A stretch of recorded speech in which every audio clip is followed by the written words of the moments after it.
Well, hey there, idiots. Welcome back to some more political manipulation.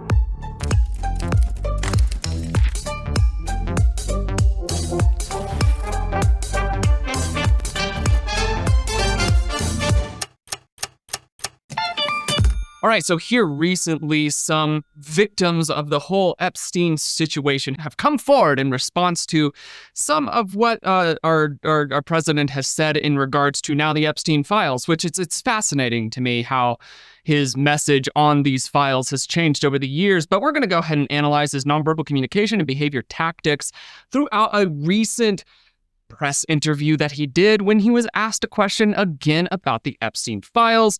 I think that's enough of the backstory. If you haven't seen the other videos, go ahead and watch those. But with that in mind, we're going to go ahead and just dive into this little short video here.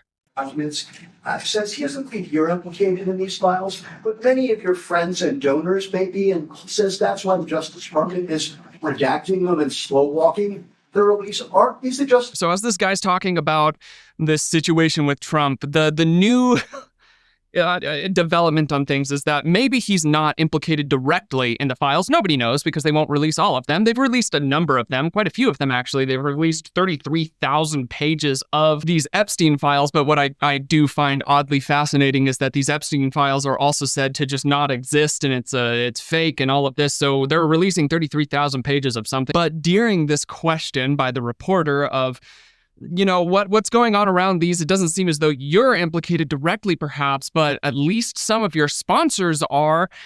During that time, Trump he disengages. He looks away, he looks off to the side as if he's recollecting something or trying to ponder something there, and then he does a little micro nose shake along with that, which seems to be in direct response to somebody bringing up that perhaps his sponsors are involved in the whole Epstein situation there. We've got a little bit more to go through for this, and then we're going to do a little bit of a rewind and see what Trump is saying now as opposed to what he said then. And I don't know, I feel like we're all going to be filled with questions. Is the Justice Department protecting any friends or donors, sir? So this is a Democrat hoax that never ends. You know, it reminds me a little of the Kennedy situation. We gave him everything over and over again, more and more and more, and nobody's ever satisfied. From what I understand, I could check, but from what I understand, thousands of pages of documents have been given. But it's really a Democrat hoax because they're trying to get people to talk about something that's totally irrelevant. Gonna go ahead and pause here. So obviously text on screen says that he's cueing his blame shifting. He has changed this message consistently throughout the time that he's been in the public eye for politics. Obviously, he was just a TV star before he became a politician, and now that he's a politician, it's hard to get a straight answer from him throughout history, which to me, and the experience that I have here on the channel, that is indicative of somebody who is comfortable lying about anything and everything as long as he gets their way. And so he's probably doing so now if we're just following his patterns, but that is a bias that I'm letting into this little video here. So with that in mind, if we're talking about what he's done here immediately, is that he's taken this subject that has been both confirmed by him and then later on deconfirmed by him whenever it turned out that he might actually be implicated by some of these things. And we'll watch some of his preparation for maybe some damage control as we go through this video. But immediately, verbally speaking, he's starting off in this blame shifting. Oh, it's all another party's, which when it comes to politics, I find it a little bit silly that everything's broken down into these different parties because that's an easy way of black and whiting, and that's a manipulator's language. When you black and white a scenario like that, it's usually centered around trying to paint something out as completely bad or completely good, and very, very rarely in real life and real psychology does that actually happen. It's almost always gray. So with this, he's trying to say it's painted out as a Democrat hoax, which is fascinating because while he was running, that is not at all what he was presenting it as. And that story only kind of developed as time went on, and he found out that he might be a little bit more implicated by some of these negative actions. There's footage of him interacting with Epstein, and Epstein has gone on record during a time of him being imprisoned in which he said that him and Donald Trump were the best of friends, and that has been all wishy-washy all over the place. What he has brought up here about these files being released is actually a legitimate thing, is that they have released a number of different files for all of these different things, and nobody seems to be satisfied, which that would be, I would definitely play devil's advocate for that had he not already flip-flopped on his story so many times before this instance. That's not been his consistent message. He has changed that message repeatedly, and it's only after he might be implicated in some of these things that he then changed the message about it being all fake and all a hoax. And now he's pinning it on the Democrats. Before in the past, which we'll see in this video, he pinned it on Obama and a few other people. And then before that, he's saying, oh no, we should definitely open those files. And then he does some damage control. So these are some very complex narrative conflicts that he's presenting here to the general public, and we'll hear another manipulation tactic start to come out here. There's even news of him going to museums and wanting to change the narrative of what's being presented there to favor more of what he wants the world to see, which is just rewriting history, which is an extremely manipulative thing to do. But I mean, there's more of this little video that we're working through to be able to go through, so let's do that first. Irrelevant to the success that we've had as a nation since I've been president. Even if you look at D.C. right now, D.C., it's a totally safe zone. It's called a safe zone. That's a term. It's a term of art. It's a safe zone because it's very safe. You can walk down the street now and nothing's going to happen. So during this time, he's doing something that's reiteration in an overcompensation verbally. So he's talking about this safe zone, and he's talking about how safe it is, and it's the safest zone, and it's safe, and he's reiterating the word safe again and again and again. And in other areas, when it's not talking about politics, when we're talking about interrogations, when we're talking about whatever, internet drama and person-to-person interactions here, anytime that a person starts to really reiterate the same thing over and over and over again in that very short amount of period like that, that is packing a narrative and overcompensating. There's no need to mention safe that many times. It's a safe zone. That doesn't have anything to do with what's going on here, but he's bringing that in to also, again, divert attention from the Epstein files. Now, the reason that he wants to divert attention from the Epstein files is either one, he is complicit in what's going on in the goings-on of the Epstein files, or two, he is closely related to and in close interaction with people that, again, are involved in the Epstein files. So he's trying to divert attention from the actual issue here by saying, oh, look at how safe Washington, D.C. is right now. It's a safe zone. It's the safest zone that has ever safed ever before. And he's hoping that in saying that, people will divert their attention away from an issue. Back onto the issue of them releasing 33,000 something odd pages of this Epstein files, that's still not all the files.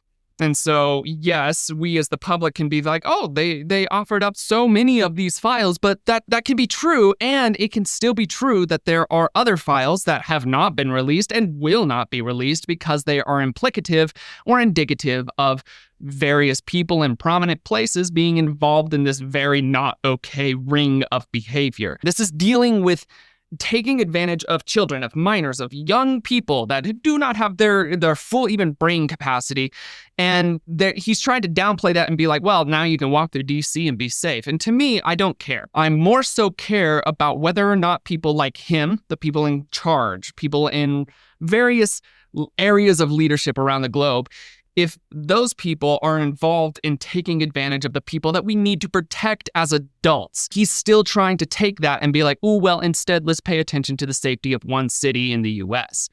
To me, that's a manipulation tactic, and it's very overt. But this is still just a short clip of a conference. We have some other ones to go through, so let's continue. Happen.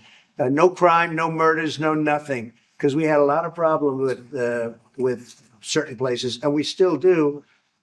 All run by Democrats, or for the most part, run by Democrats. So what they're trying to do. Correct me if I'm wrong. He's supposed to be the one, the pretty big leader in Washington, D.C. But again, it's all centered around this attempt at a smokescreen, attempt at a diversion. Whenever you see somebody start to throw up every single smokescreen that can be fathomed, that lets you know that you're getting close to home there. It's always a diversion, and we'll see that here in a second. So what they're trying to do with the Epstein hoax is get people to talk about that instead of speaking about the tremendous success like ending 7 wars. I ended 7 wars. Nobody's going to talk about because During that time, non-verbally speaking, you see a substantial amount of aggression in his eyebrows and a substantial amount of disgust in the lower half of his face. So that aggression and disgust and direction towards the people that he's leading, it is concerning in general. And I think that it's only concerning because the people are starting to ask important questions, which that's the whole system of America. We're allowed to ask questions. We're allowed to challenge the authority. Otherwise, it's either a dictatorship or it's a monarchy, which we are neither of here in America. So him having disgust and some level of aggression, whether it's scorn or anger, frustration, what have you, it is a problematic response from Trump. In this area, he should be willing to give everything that can be given, period, regardless of who it's implicative of or indicative of. And the only things that maybe should be withheld from the public are the things that are distinctly showing the minors that are involved, because they're the victims. We don't need to see the victims themselves. We need to see the actions being done. But we're not getting all of it. We're only getting part of it. And we're told by our president that, well, part of it is going to have to do, and you as the public, as the people perceiving this, you just have to sit comfortably with me making the decisions as to what you deserve to know. And in this area, I don't agree with that. I don't agree with any of that, especially when it comes to kids. To me, that's pretty black and white. If there's a perpetrator towards children, they deserve all the heat and scorn that they can get. That's gross. That's disgusting. And if he's defending that on any level, that's not very tasteful for his image. But he's going to consistently throughout his messaging. Let's watch. talk about because they're going to talk about the Epstein, whatever. I understand that we were subpoenaed to give files, and I understand we've given thousands of pages of files. Not about the number, Trump. Doesn't matter. Doesn't matter the number that we've given. It's the information given within those files. So this is another verbal manipulation tactic. He's trying to play the numbers game. He's being like, oh, well, we've given so many files to these people. But if there's even one file, one page, one paragraph, one line that implicates him in this, or implicates anybody that we know that's in leadership of this, that might be supporting him, might not be supporting him, just in general, if there's anybody, one file, that's all it takes. And we can give tens of thousands, billions of files if there are, but if they withhold one file that's implicative, that is still very solid and valid grounds for distrust. And in this area, Trump has shown nothing but reason to give us distrust. He has changed his narrative. He has deployed countless manipulation tactics. And his nonverbal communication throughout this has shown insecurity and aggression. This is not just this video, in prior videos as well. And also, if you want to go and watch the other interviews or whatever that they ask questions about Epstein, you can see this repeatedly show up. To me, as a nonverbal analyst, and also just as a citizen that's really wanting, I don't know, to take this really moral high ground of protecting kids and people underage, to me that shows up as a blaring red flag in an extremely problematic scenario, especially when the president then tries to divert attention away from a very crucial situation to talk about how safe Washington, D.C. is. Very cool that Washington, D.C. is safe. I think that should be a priority in general, that cities are safe, but not when it's trying to divert attention from pedophilia, especially pedophilia in our leaders. I don't know. Let's continue. And I know that no matter what you do, it's going to keep going. And I think it's enough, because I think we should talk about the greatness of our country and the success that we're having. I think we're probably having, according to what I read, even from two people in this room, we're having the most successful 8 months of any president ever.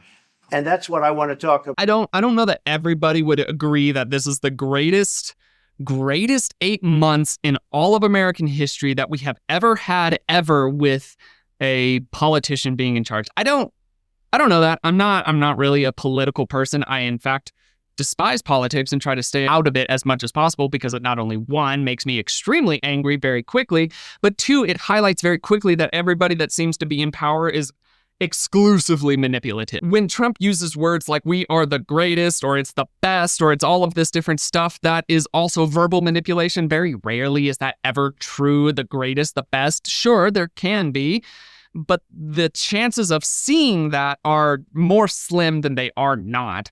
And so maybe Trump's 8 months here, where we're involved in all sorts of different conflicts across the globe, and there are tariffs and prices are rising and things like that. Maybe that is the best that America has ever been, but I do have questions in regards to that. And I think it's important to hold on to those questions, because if you refuse to question leadership and refuse to question what's going on with the people that are your uppers and giving the commands and demands and rules, then that quickly can lead into brainwashing. It can quickly lead into manipulation on a broad, massive scale and lead into mob mentalities and things like that. I think that if kids are being taken advantage of, everybody deserves to be held accountable for that as best as we can possibly do. And that is not happening. Anyway. That's what I want to talk about. That's what we should be talking about, not the Epstein hoax. All right, so that's it. That's his little recent release there. And again, this is something that inspired movements from victims of Epstein's circle, which again, even Trump himself in the past, which we'll see in the past, has supported that there was something going on with Epstein. Obviously, he went to prison. There were issues with it. It was very provable. But he's now trying to say that it's a hoax. And these victims have come forward and given their testimonies and been like, no, you come talk to me. If you want to say that this is a hoax, you come and hear my experience. But Donald doesn't care about that. He doesn't want to hear about the experience of the victims. He only wants to smooth this over and get it in the past. He's just trying to sweep it under the rug, and that's just not okay. At least it's not okay here on the channel. If you think that that's okay here on the channel, please feel free to go ahead and peace out. I don't care. Anyway, let's go ahead and watch these clips from the past as well. Would you declassify the 9/11 files? Yeah. Would you declassify JFK files? Yeah. I did a lot of it. Would you declassify the Epstein files? Yeah, I would. All right. I guess I would. I think. Oh, okay. So now we're speaking just non-verbally exclusively. These responses to the would you declassify XYZ files? His responses for the first two are very solid, very confident, and the same. It's the same pattern. Yeah. Would do. I have no doubt in the way that he responded those that he would do as much as he could on that. Then it comes around to the Epstein files. He does a hesitation, and that's a verbal straying from the baseline that he has established here. And then he has a spike in that as well. And you hear that in the form of the pitch and stress behind his words. So he goes up in pitch, yeah, after a hesitation. And then after that, the words that he has strain behind his vocal cords and the pitch has gone up. Both of those are indicative of some form of psychological duress. Now, why? In my brain, as a nonverbal analyst, even just taking everything away from this, all biases, everything like that, why would that spike show up there? That's a red flag no matter how you look at it. That's a variance from his baseline. He responded the same way 2 different times. He responded a different way the third time.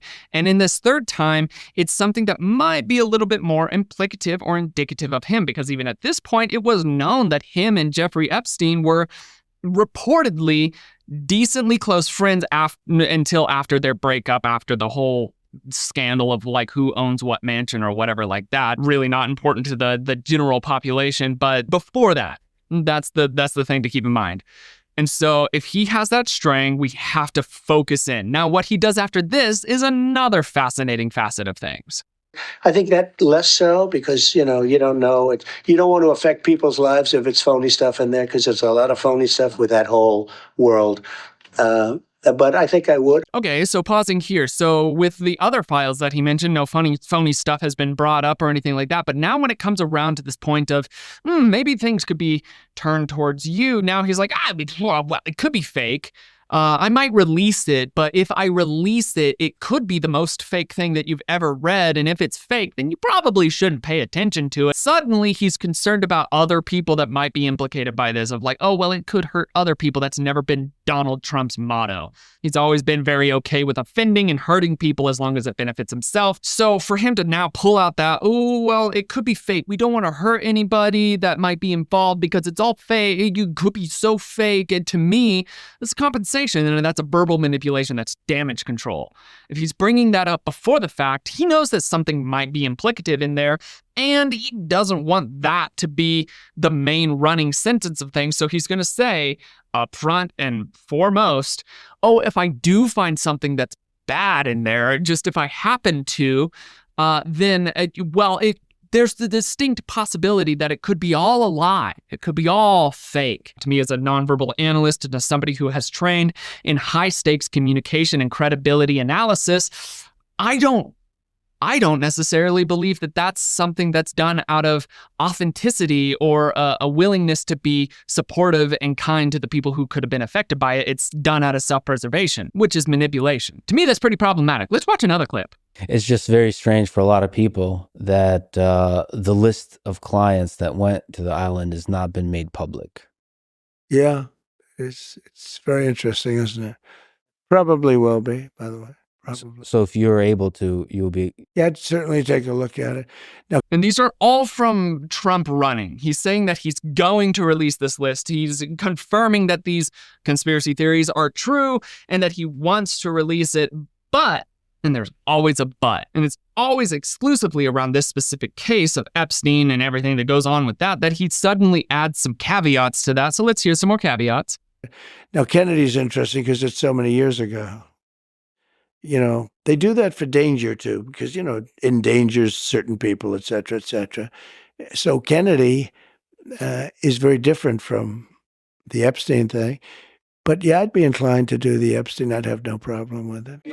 Okay, so we're talking about Epstein, and he was like, you know what, let's talk about Kennedy for a while. That was a while ago, AKA I'm not involved with that.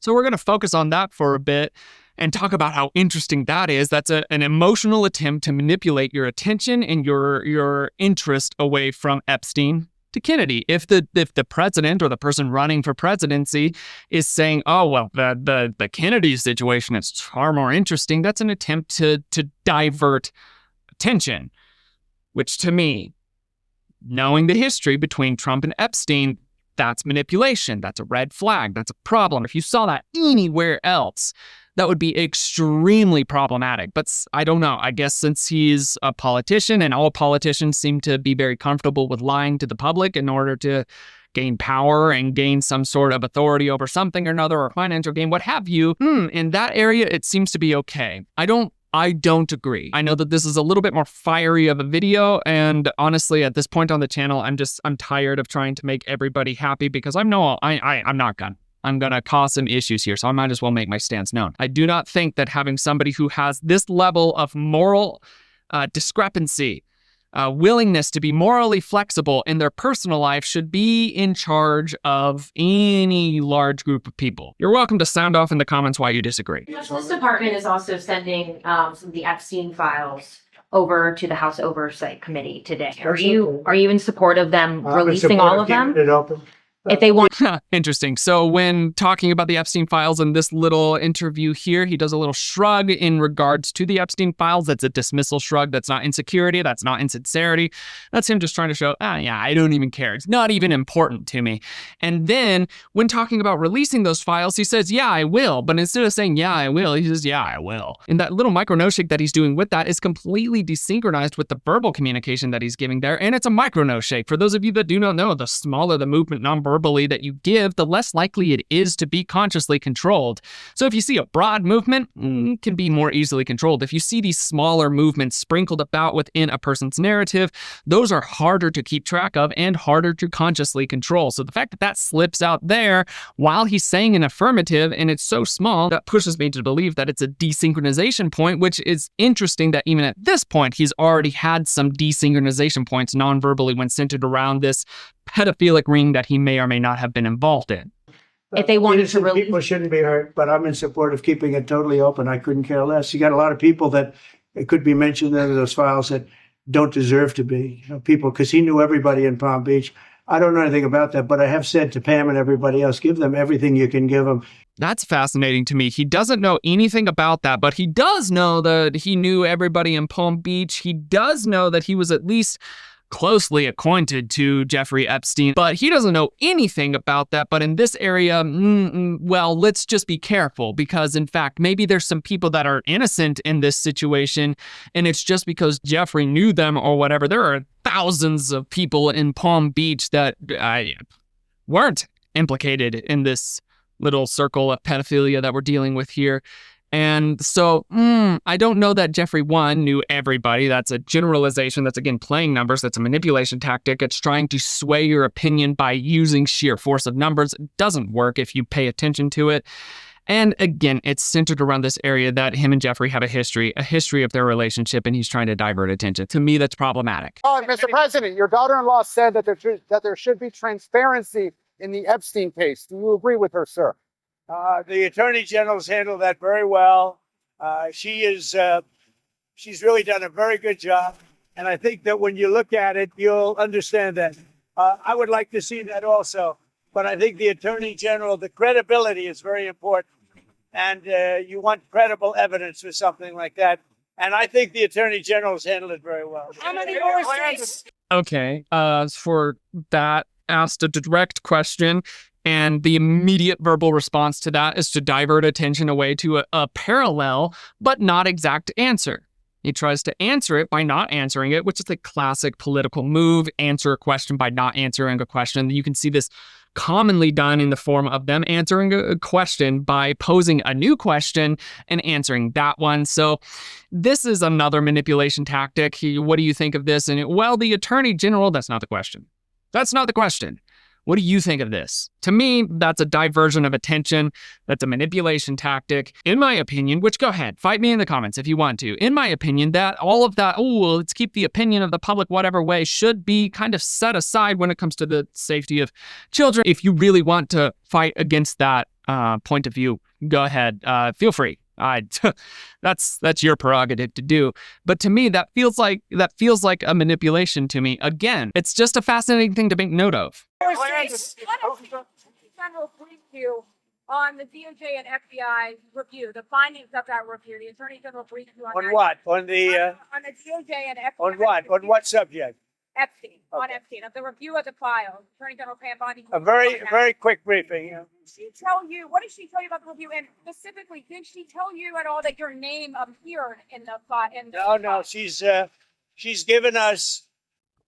So a very small thing that I noticed there while he's listening to this reporter ask a question is you can see in the side of his face there, right around here, you could see the jaw muscles tense up and clench. That clenching of jaw muscles rarely is indicative of relaxation.